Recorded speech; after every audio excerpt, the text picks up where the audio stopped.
Hello aspirants, welcome to civil rankers. JKSSB ने JE की post निकाली है 508। उसके लिए हमने 40 डेज प्लान स्टार्ट किया था। उसके अंडर हमने सोम स्टार्ट की थी और अब हमारा नेक्स्ट टॉपिक है हमारा सोम का, जो कि है बकलिंग ऑफ कॉलम। इसके बारे में हमने पढ़ना। अब इसमें क्या टॉपिक है, इसके सब टॉपिक्स हैं यहाँ पे। Classification of column, radius of gyration, slenderness ratio, Euler formula and it's assumptions and Rankine formula. ठीक है, ये पढ़ना है। सिंपल सा है, ज़्यादा टफ नहीं है ये। बस इसमें क्वेश्चंस आते हैं, बस उसका ध्यान रखना है, प्रैक्टिस करनी है, ईजी है। अब पहले क्लासिफिकेशन में करेंगे शॉर्ट और लॉन्ग कॉलम। शॉर्ट कॉलम को हम स्ट्रट भी कहते हैं। ठीक है, इस पता कैसे चलेगा कि शॉर्ट कॉलम है? ऑलवेज फेल ड्यू टू, पहले क्रशिंग से फेल होता है। ये क्वेश्चन आया है शॉर्ट कॉलम, बहुत बार आया है ये क्वेश्चन। शॉर्ट जो होगा वो क्रश होगा। ऑब्वियसली बात है, अगर मैं एक ये चीज़ लूँ और एक इतना बड़ा कॉलम लूँ, ठीक है, तो इसको दबाऊंगा तो ये क्रश हो जाएगा, इस तरीके से ऐसे ऐसे क्रश हो जाएगा। ठीक है, बट इसके ऊपर जब लगाऊंगा तो क्या करेगा ये इस टाइप में, कुछ इस टाइप में हो जाएगा। ठीक है, ऐसे टेढ़ा हो जाएगा। ठीक है, बकल हो जाएगा। तो ये क्या आ रहा है कि बकलिंग होता है अपनी ऐसे ऐसे हो जाना। ठीक है ना, तो ये किस्म का ये फेलियर है। और ये किस में होगा? बकलिंग लॉन्ग कॉलम में। Always fail due to buckling, ये याद रखना है। और हमने क्लासीफाई कैसे करना है? अगर लैम्डा क्या होती है? स्लेंडरनेस रेशियो, आगे हम बताएंगे क्या होगी। बट लैम्डा की वैल्यू अगर लेस देन 32 है तो आपने कहना है कि ये शॉर्ट कॉलम है। अगर लैम्डा की वैल्यू ग्रेटर देन 120 है तो कहना है आपने ये लॉन्ग कॉलम है। और बिटवीन 32 टू 120 है तो ये मीडियम कॉलम है। ठीक, अब आपने नेक्स्ट आपका आ गया radius of gyration. Radius of gyration denote करते हैं कैपिटल के से। होता क्या? मैक्सिमम रेडियल डिस्टेंस जहाँ तक मेंबर स्टेबल रहे उसे हम बोलते हैं रेडियस ऑफ गायरेशन। बस इतना सा रखना है इसको। और ये इसका फॉर्मूला एक याद रखना है। ठीक है, एक फॉर्मूला ये भी होता है मास के बेसिस पे, I = mk²। ठीक है, दिस इज मास। ठीक है, ये एरिया के यहाँ पे आ गया एरिया। तो ये क्या करना है हमने, इसको k = √I min/A। ठीक है, अब क्या है? I min is the minimum moment of cross section about neutral axis, A is the cross section area and K is the radius of gyration. ठीक है, अब इसका फ़ायदा क्या है K का? K क्या हमें बताता है? स्ट्रेंथ। कैसे? डायरेक्टली प्रोपोर्शनल होकर। डायरेक्टली प्रोपोर्शनल है K स्ट्रेंथ के, और बोलेगा जितना ज़्यादा K की वैल्यू उतनी ज़्यादा स्ट्रेंथ। ठीक है, याद रखना ये चीज़, छोटी छोटी चीज़ें भूलने वाली हैं, इसको याद रखना और हाईलाइट कर लेना। नेक्स्ट आ गया आपके पास स्लेंडरनेस रेशियो, लैम्डा, जिसको हम डिनोट करते हैं। ये क्या होता है? इसको बोलते हैं L इफेक्टिव अपॉन K। ठीक है, effective length of column upon radius of gyration. ठीक है, और ये चीज़ क्या होती है? क्या कहते हैं, एस की वैल्यू क्या होती है? बकलिंग फैक्टर होता है ये, L इक्वलेंट अपॉन K। ठीक है, बकलिंग फैक्टर है। अब क्या करना है हमने, इफ़ जो लैम्डा की वैल्यू 120 से बड़ी, ये पहले हो चुका है लॉन्ग और शॉर्ट पे। अब इसको क्या करना है? To increase the cross section strength, अगर हम क्रॉस सेक्शनल स्ट्रेंथ को बढ़ाना चाहते हैं, लैम्डा को हमने कम से कम रखना है। Lambda is inversely proportional to cross sectional strength. ठीक है, जितना ज़्यादा होगा लैम्डा वैल्यू उतनी कम क्रॉस सेक्शनल की स्ट्रेंथ होगी। ठीक है, क्रॉस सेक्शनल स्ट्रेंथ होगी। अब strength of column, strength of column ये बहुत इंपॉर्टेंट है। दो चीज़ें किस पे डिपेंड करता है? लैम्डा पे। और कैसे डिपेंड करता है? कंप्रेसिव स्ट्रेंथ अगर निकालेंगे, जितना ज़्यादा लैम्डा उतना कम कंप्रेसिव स्ट्रेंथ इन्वर्सली है। और डायरेक्टली किसके? टेंडेंसी ऑफ बकलिंग, जितना ज़्यादा लैम्डा उतनी ज़्यादा टेंडेंसी ऑफ बकलिंग। ठीक है, याद रखना। एंड कंडीशंस क्या है वो भी मैं बताऊंगा। For axially loaded column, axially loaded column के लिए most efficient cross section is hollow circular. ठीक है, हॉलो सर्कुलर जो क्रॉस सेक्शन होगी इस टाइप की, ये होगी most efficient for axially loaded column, axis पे जब लोड होगा। ठीक है, circular cross section is best for column because of some same moment of inertia in all direction. ठीक है, सर्कल में सेम मोमेंट ऑफ इनर्शिया होता है हर एक डायरेक्शन में, इस वजह से ये क्या सबसे ज़्यादा जो होती हैं बेस्ट रहती हैं। ठीक, याद रखना ये चीज़ें, 2 पॉइंट है। ठीक, अब सेकंड है यूलर फार्मूला। ये बहुत बहुत इंपॉर्टेंट है और इसके ऊपर डायरेक्ट क्वेश्चन आते हैं। आपको सबसे इंपॉर्टेंट चीज़ जो याद रखनी है वो आपकी है ये। ठीक है, यूलर फार्मूला को बोलते हैं क्या है? बकलिंग, यूलर्स, क्रिपलिंग और क्रिटिकल लोड, कोई भी नाम से आ सकता है। आप ये करके जाओगे, आपको वहाँ पे आएगा कि मुझे बताओ कि क्रिटिकल क्रिपलिंग वो लोड क्या होता है, या क्रिपलिंग फार्मूला क्या होता है, या यूलर्स फार्मूला की जगह बकलिंग वो कर देंगे फार्मूला, या कुछ भी इसमें से दे देंगे। आप बोलोगे कि मैंने तो यूलर्स पढ़ा, बट आपको अगर ये याद नहीं होगा तो आप उधर गलत करके आ जाओगे। ठीक है, तो हमने याद रखना है कि ये होता है P E equals to, P E is buckling, या इसको बोलो पी सी बोल दो। ठीक है, तो क्रिपलिंग लोड इक्वल टू क्या बोल रहा है ये, pi square upon L effective का square into E I minimum. ठीक है, ये जो छोटी छोटी चीज़ें हैं ना, ये जो छोटी छोटी चीज़ें हैं जैसे कि मिनिमम है, ठीक है, minimum cross section moment of inertia, ठीक है, वो लेना है। अब एक चीज़ है, ये only applied for long column, ये बहुत इंपॉर्टेंट लाइन है, ये भूलना नहीं है। ठीक है, यूलर्स फार्मूला किसके लिए है, ओनली फॉर लॉन्ग कॉलम। अच्छा, not use for lambda less than 80। ठीक है, ये क्वेश्चन आया हुआ है। ठीक है, बस ये याद रखना है। अब ये नहीं सोचना कि ये लॉन्ग कॉलम के लिए, सिर्फ लॉन्ग कॉलम के लिए है तो ओनली 120 से ऊपर वालों पे होगा, नहीं, 180 से नीचे वालों के लिए ये लैम्डा की वैल्यू जिनकी 80 से नीचे है उसके लिए वैलिड नहीं होगा। अब क्या कह रहे हैं, ये सारे इसके वैल्यू क्या क्या है, ये इसको डिनोट करना है। फिर एल इफेक्टिव है distance between two successive zero bending movement, इसको एल इफेक्टिव कहते हैं। ये क्वेश्चन आ सकता है, एल इफेक्टिव कहते तो हैं बट है क्या, to successive zero bending movement, जहाँ पे एक के बाद एक जो नेक्स्ट पहली मान लो यहाँ पे है, कुछ भी मान लो ये, ठीक है, जो इसके बीच का डिस्टेंस होगा उसको बोलेंगे L effective between the two successive zero bending movement. ठीक है, अब कह रहा है moment of elasticity, modulus of elasticity E जो है उसमें आएगा। अब नेक्स्ट क्या है, एजम्पशन क्या है, प्रिज्मेटिक कॉलम, ठीक है, होना चाहिए किसके लिए, ऊपर यूलर फार्मूला के लिए, हुक्स लॉ एप्लीकेबल हो जिसमें। फिर आगे straight and axially loaded column, ये एजम्पशन आई हैं। ठीक है, स्ट्रेट कॉलम होना चाहिए और एक्सियली लोडेड होना चाहिए। Fails by buckling only, obviously long column के लिए, लॉन्ग कॉलम किस में होता है, बकल में फेल होता है, तो बस उसके लिए। अब बहुत इंपॉर्टेंट चीज़ है ये जो है, effective length of for the different conditions. क्या है ये, अगर हमारा कॉलम दोनों साइड से पिंड होगा, ठीक है, बोथ साइड पिन, ठीक है, पिन और पिन कॉलम है, तो ये L effective equal to L के इक्वल ही रहेगा, लेंथ के इक्वल। और अगर एक साइड फिक्स्ड है, ये फिक्स्ड है, और एक साइड फ्री है, तो ये L effective equal to 2L हो जाएगा। एंड एक साइड जो है वो फिक्स्ड है और एक साइड जो है पिंड है, तो L effective L upon √2, and दोनों साइड फिक्स्ड है। ठीक है, दोनों साइड फिक्स्ड है तो एल इफेक्टिव L/2। अच्छा, ये याद रखना, जो स्ट्रॉन्गेस्ट कंडीशन होगी, क्वेश्चन आया हुआ है ये, कौन सी होगी, वो है हमारी ये दोनों साइड जब फिक्स्ड होगा। ठीक है, ये हमारी सबसे स्ट्रॉन्गेस्ट कंडीशन होगी। अच्छा, अब ये याद रखने के लिए बहुत मुश्किल हो जाती है कि ये सारी कंडीशन याद रखना, हौच पौच हो जाता है दिमाग में। ये बहुत इंपॉर्टेंट ट्रिक है, ये मैंने ट्रिक एक इसी चैनल पे रील बनाई है मैंने, एक सिर्फ यही नहीं, जितनी भी ट्रिक्स हैं वहाँ पे मैंने रील बनाई है, उसको जाके देखोगे तो हो जाएगा, आपको पता चल जाएगा।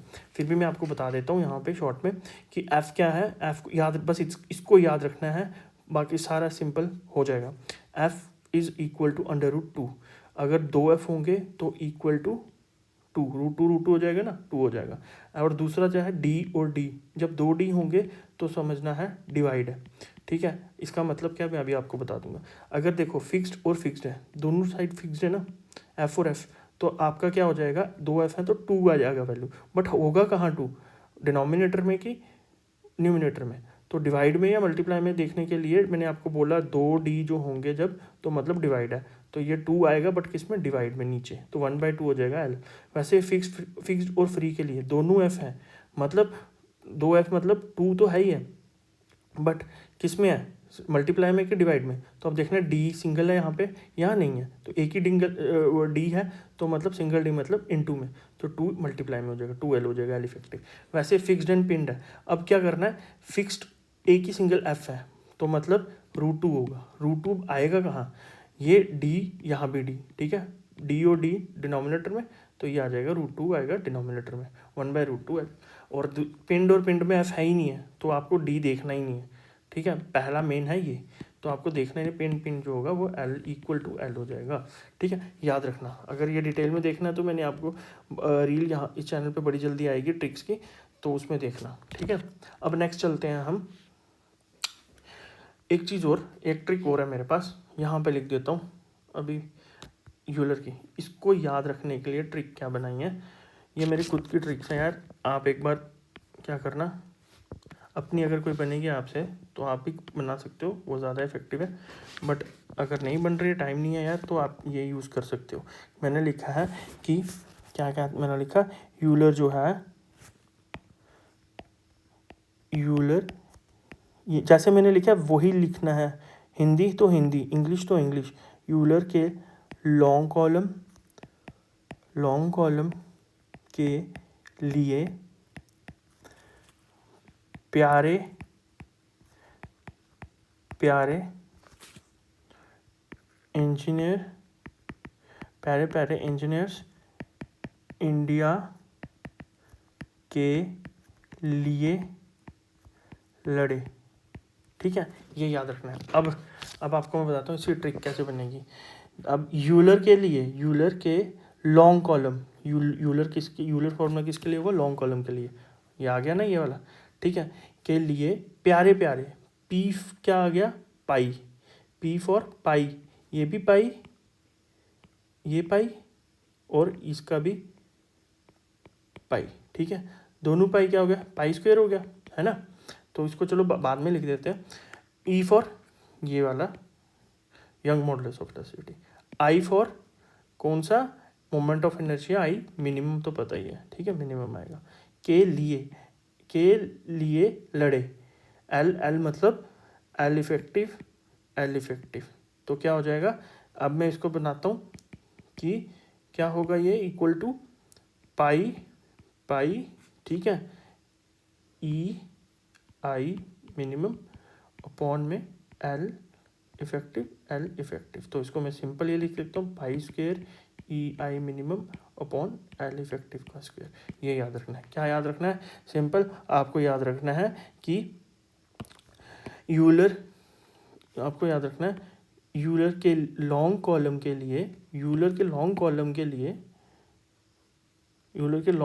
लिए प्यारे प्यारे इंजीनियर्स इंडिया के लिए लड़े। ठीक है, अब ये जो हिंदी है इसका कोई फंक्शन नहीं है, जो इंग्लिश में लिखा है ना ये याद रखना है, लॉन्ग कॉलम प्यारे प्यारे इंजीनियर्स इंडिया के लिए लड़े, हिंदी में नहीं हिंदी में बोलना बट इंग्लिश में लिखना, तो याद रहेगा कि क्या इंपॉर्टेंट है। ठीक है, ये याद करने का एक तरीका है, अगर आपको ठीक लगा तो आप इससे कर सकते हो। ठीक है, मैं ऐसे ही ट्रिक्स बना के आपको बताते जाऊंगा यार, क्योंकि काफ़ी चीज़ें होती हैं कि हमसे याद नहीं होती हैं, तो ट्रिक्स से ये याद हो जाती हैं। बट एक चीज़ याद रखना, ट्रिक भी याद रखना ईजी नहीं है, ठीक है, उसको भी याद रखना है आपने। ऐसा नहीं हो कि ट्रिक्स तो याद रहेगी, ये पता भी नहीं है कि किसकी है। तो ये साथ में यूलर की लॉन्ग कॉलम, ठीक है, यूलर के लॉन्ग कॉलम को बचाने के लिए प्यारे प्यारे इंजीनियर्स इंडिया के लिए लड़े। ठीक है, अब नेक्स्ट चलते हैं हम आगे। इसका ये क्वेश्चन आता है, मतलब आया हुआ है ये क्वेश्चन पहले भी, कहता है what is the ratio of crippling load of fixed to fix free. Fixed एक कंडीशन है, फिक्स्ड फ्री अलग कंडीशन है। अच्छा, अब याद रखना है फिक्स के लिए क्या मैंने बताया था, आपको मैं बताता हूँ। फिक्स के लिए एफ है ना, एफ मतलब तो क्या हो जाएगा 2। अब 2 आएगा कहाँ, डी है, तो 2 आएगा नीचे डिनोमिनेटर में, तो 1/2 एल इफेक्टिव हो जाएगा। ठीक है, वैसे ही फिक्स्ड और फ्री के लिए आएगा 2, बट किसके आएगा, डी है ही नहीं है, फिक्स्ड और फ्री होगा तो ये एक सिंगल डी होगा, तो क्या करना है 2 आएगा मल्टीप्लाई में, 2 इंटू एल इफेक्टिव। ठीक है, ये आ जाएगा इसके केस में। ठीक है, ये 2 केस आ गए। अब क्या होता है हमारे पास, क्या है पी की वैल्यू क्या होगी, पाई स्क्वायर ई आई अपॉन में एल इफेक्टिव का स्क्वायर। देखो ये जो है ये कांस्टेंट रहेगा, तो मेरे पास क्या बन जाएगा ये, ठीक है, is directly proportional to L upon 1/L square. ठीक है, एल इफेक्टिव का स्क्वायर। अब क्या करना है, मैं इसको यहाँ पे कर लेता हूँ, पी फिक्स के लिए, पी फिक्स फ्री के लिए, उसका रेशियो निकालना है। तो फिक्स के लिए क्या हो गया, 1 में मैं क्या करता हूँ यार, ये 1 में एल स्क्वायर होगा ना, तो मैंने क्या सिंपल से कर लिया कि इस पे 1 में L fix upon 1/L fix free. तो अब एल फिक्स ऊपर चला गया, ठीक है, और ये नीचे आ गया, तो L fix free upon L fix. तो ये इसकी वैल्यू डाली मैंने 2L/L/2, इसको करके मेरा ये आया आंसर 16, पीई की वैल्यू 16, ये क्वेश्चन में आया है। ठीक है, अब इसके ऊपर कुछ भी बन सकता है, फिक्स या पिन के लिए बोल सकते हैं, तो उसी हिसाब से आपने सॉल्व करना है। ये एक तरीका बताया, ये याद रखना। अब आ गया क्रिपलिंग स्ट्रेस क्या होता है।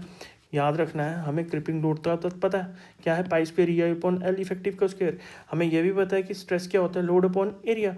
तो अगर हम इसको, ये क्रिपलिंग क्या है, इसको क्रिपलिंग स्ट्रेस को हम क्रिपलिंग लोड अपॉन में ए कर दें तो ये क्रिपलिंग स्ट्रेस बन जाएगा। तो मैं क्या करता हूँ, इसको मैं सिग्मा ई बनाने के लिए मैं यहाँ पे क्या करता हूँ, ए डिवाइड में कर देता हूँ। अगर इधर किया है तो सिमेट्री बनाने के लिए मुझे इधर भी करना पड़ेगा। ठीक है, ये सिंपल मैथ है। तो इधर भी करूँगा जब मैं, तो ये कुछ इस तरीके की इक्वेशन बन जाएगी और इसकी जगह मैं लिख सकता हूँ सिग्मा ई। सिग्मा ई लिख दिया मैंने, पाई स्क्वायर ई अपॉन एल इफेक्टिव का स्क्वायर, और आई अपॉन ए क्या हो जाएगा, आई अपॉन ए जो होता है हमारा के होता है के का स्क्वायर। ठीक है, आई इक्वल टू ए के स्क्वायर आता है ना, तो K square I upon A is equal to K square, तो मैंने यहाँ के स्क्वायर कर दिया। अब ये पूरा एक वो बन गया फॉर्मूला आपके पास किसका, in terms of radius of gyration. वैसे ही अगर मैं क्या करूं, एल इफेक्टिव अपॉन इसको उठा के मैं इधर ले आऊं के को, ठीक है कर सकता हूं ना मैं। तो इसका ये क्या, के स्क्वायर इधर आ गया तो एल इफेक्टिव अपॉन के का होल स्क्वायर आ गया। तो एल इफेक्टिव अपॉन के होता क्या, L lambda slenderness ratio, L effective upon के, तो ये मैं लैम्डा लिख सकता हूँ। तो ये किसके टर्म्स में आ गया, लैम्डा के टर्म्स में। तो ये आप खुद कर सकते हो, सिंपल यहाँ से है। ठीक है, इससे ही आपका क्रिपलिंग स्ट्रेस भी आ गया क्रिपलिंग लोड से। तो ये सिंपल है, तो इसको आपने लर्न करना है, जो करना है कर सकते हो। Load carrying capacity of short column do not depend upon lambda. ठीक है, और लॉन्ग कॉलम के लिए डिपेंड करता है, ये क्वेश्चन आया है। ठीक है, ये क्वेश्चन आया है, इसको लर्न कर देना। ठीक है, अब नेक्स्ट आ गया रैंकाइन फार्मूला। रैंकाइन फार्मूला का क्या है कि ये हमेशा दोनों कॉलम के लिए होता है। ठीक है, वो सिर्फ लॉन्ग के लिए, ये लॉन्ग भी और शॉर्ट भी, ठीक है दोनों कॉलम के लिए एप्लीकेबल होता है। और ये कहता क्या है, इसके लिए अकॉर्डिंग क्रिपलिंग लोड क्या है, sigma C A upon 1 plus alpha, this is alpha lambda square. और ये क्या है, ultimate crushing stress, sigma C is ultimate crushing stress. अच्छा, अब इसमें थोड़ा सा आपको उससे थोड़ा सा कॉम्प्लिकेटेड है इसमें, क्योंकि रैंकाइन कांस्टेंट भी है। ये alpha is the Rankine constant जिसकी वैल्यू है sigma C upon pi square E. अच्छा, ये याद रखने के लिए भी एक ट्रिक बनाई है। तो इसकी ट्रिक क्या है मैं आपको बताता हूँ यहाँ पे। इसकी ट्रिक क्या था कि ये कहता है कि सीमा जैसे जैसे वैसे ही रहेगा, सीमा से क्या आया है, आदेश आया है, आदेश, आदेश मतलब ऑर्डर आया है, आया कि अभी, ठीक है अभी को मैं ऐसे लिखता हूँ कि अभी लंबी लड़ाई एक, ये एक और बाकी है। ठीक है, ये आया। ठीक है, ये में है।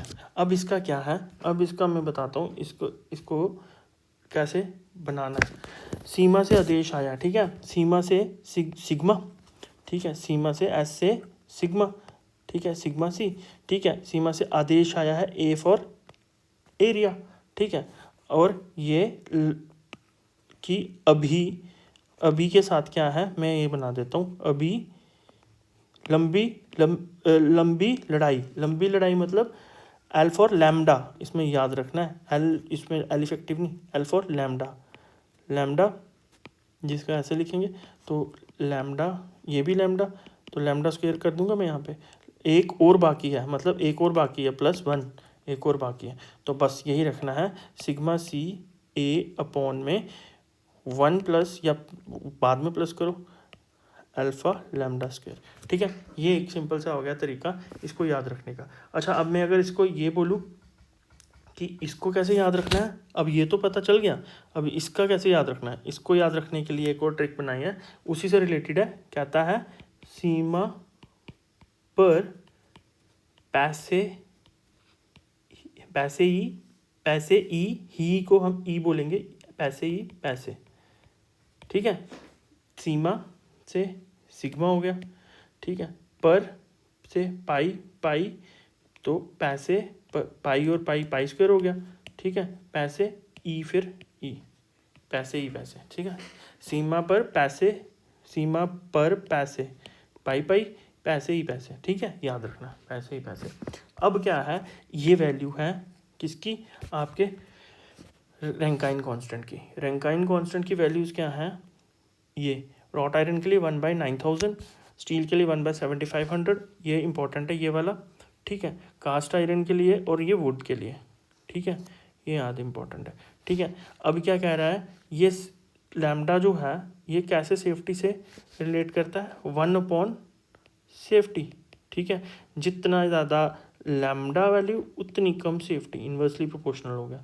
अब जितना ज़्यादा लैम्डा वैल्यू क्या, ये क्या होगा, सबसे ज़्यादा वैल्यू क्या होगी, ये कि ये वाली वैल्यू होगी ना, नीचे है ना, याद रखना डिनोमिनेटर में, तो ये सबसे ज़्यादा वैल्यू, तो जिसकी ज़्यादा वैल्यू तो ये सबसे कम सेफ, लेस सेफ, और सबसे ज़्यादा सेफ जिसकी ज़्यादा, जिसकी ये वैल्यू जो होगी अल्फ़ा की, जिसकी इसकी वैल्यू सबसे कम होगी, तो ये सबसे ज़्यादा सेफ रहेगा, कौन, रॉट आयरन, ठीक है, ये याद रखना।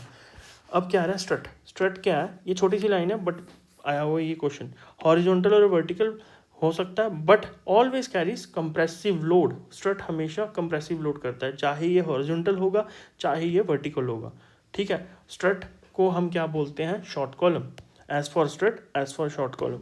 नेक्स्ट कह रहा है ये core of a column section.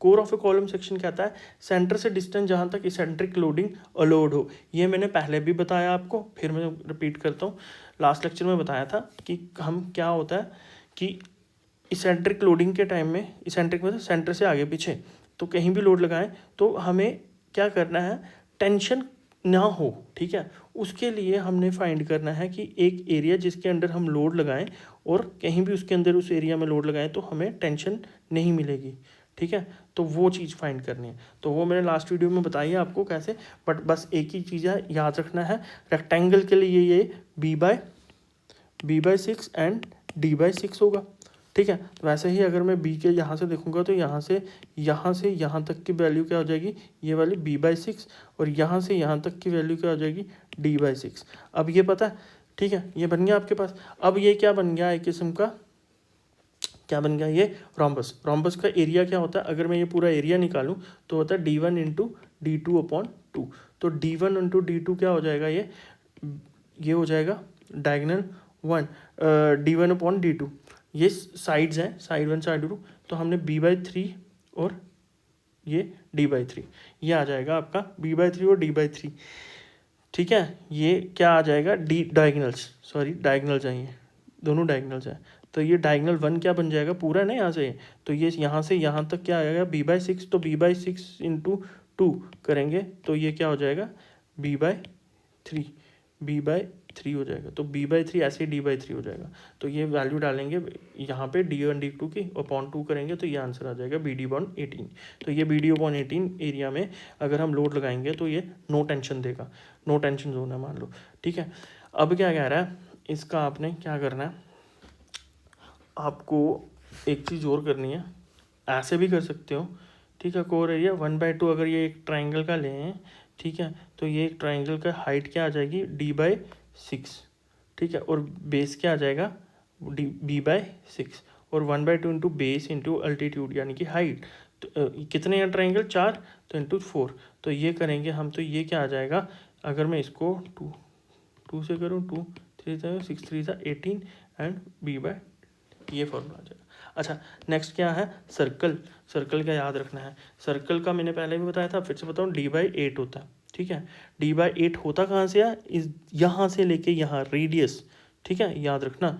और कोर एरिया क्या बन जाएगा, कोर एरिया बन जाएगा हमारा πr², ठीक है, πr² होता है ना, πr², सर्कल का एरिया, तो बस r क्या है मेरा d/2, ये r है, यहाँ से लेके यहाँ तक डिस्टेंस कितना है d/8, तो d/8 इज r, तो r², तो ये बन जाएगा आपका πd²/64 is the core area.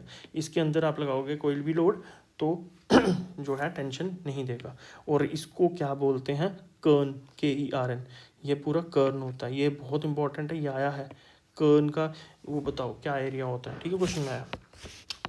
अब कहता है कि ये कॉलम और struts are compression member whose L effective is equal to, question आया ये, ठीक है, 3 × least lateral dimension, 3 times least lateral dimension होता है किसका, स्ट्रट एंड कंप्रेशन मेंबर का एल इफेक्टिव, ठीक है। बस इसको आपने रटना है यार, इसको ये 1 लाइनर है, इसमें ज़्यादा नहीं। Failure of a column depend upon lambda, ये रहने दो, ये नहीं है आपके काम का, ठीक है। ये failure of the column depends on lambda, याद रखना है। ये क्वेश्चन आया, लैम्डा के ऊपर फेलियर डिपेंड होता है। अच्छा, अब एक और चीज़ याद रखना है यार कि ये क्वेश्चन बहुत इंपॉर्टेंट है। ये याद रखना है, यूलर मेथड हम किसके लिए यूज़ करते हैं पता है आपको? उसको क्रिपलिंग लोड भी कहते हैं यूलर को, ठीक है।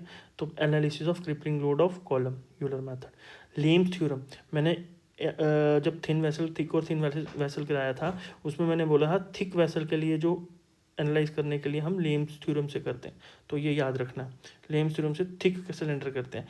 एडीज थ्योरम से क्या करते हैं? एनालिसिस ऑफ आर्क, ये नहीं होगा आपके लिए, तो ठीक है। बाकी मैक्ले मेथड से, McClay method deflection of beam करते हैं, ये तो सिंपल है, ठीक है। आगे स्लोप एंड डिफ्लेक्शन में ये काफ़ी फेमस है सिविल इंजीनियरिंग में, मैक्ले मेथड तो भी पता है, ये डिफ्लेक्शन ऑफ बीम करते हैं। बस आपको ये याद रखना है। इसके लिए याद रखने के लिए मैंने एक सिंपल सी आपको एक ट्रिक सी बताई है। क्या याद रखना है? एडी से पता चला आपको? एडी क्या है? एक रेसलर आता था, रे मिस्टीरियो और एडी ग्रेरो बहुत अच्छे फ्रेंड थे, ठीक है। आपको पता होगा एडी ग्रेरो। तो एडी ग्रेरो एक रेसलर है, मैंने इसको याद रखा यार, उसकी ना रेसलिंग करते समय आर्क टूट गई, एडी ग्रेरो की आर्क टूट गई। तो बस एडी से याद रखना है एडी ग्रेरो। एडी ग्रेरो एक रेसलर है जिसकी लड़ाई करते समय क्या टूट गई? आर्क। तो एनालिसिस ऑफ आर्क, उससे याद रखना है, ठीक है। तो हमारे इसके साथ आपका ये जो कॉलम वाला ये जो टॉपिक है ये ख़त्म होता है। इसके ऊपर आपने बहुत ज़्यादा जितने भी मतलब जहाँ से भी आपको न्यूमेरिकल मिलते हैं आपको करना है, ठीक है। ये इंपॉर्टेंट है, आपको पता चलेगा चीज़ें कि कैसे कैसे अप्लाई करनी है। जब तक न्यूमेरिकल नहीं करोगे कुछ चीज़ याद नहीं रहेगी। और जितना भी जो भी स्ट्रेंथ कैरेक्टर किसके साथ रिलेट करती है, लैम्डा के साथ कैसे क्या क्या रिलेट करता है, ठीक है ना। लैम्डा क्रॉस सेक्शन एरिया कैसे करता है, ठीक है। ये सारा आपको करना है। जो डायरेक्टली है, इनडायरेक्टली प्रोपोर्शनल, वो याद रखना है, ठीक है। All the very best to all of you.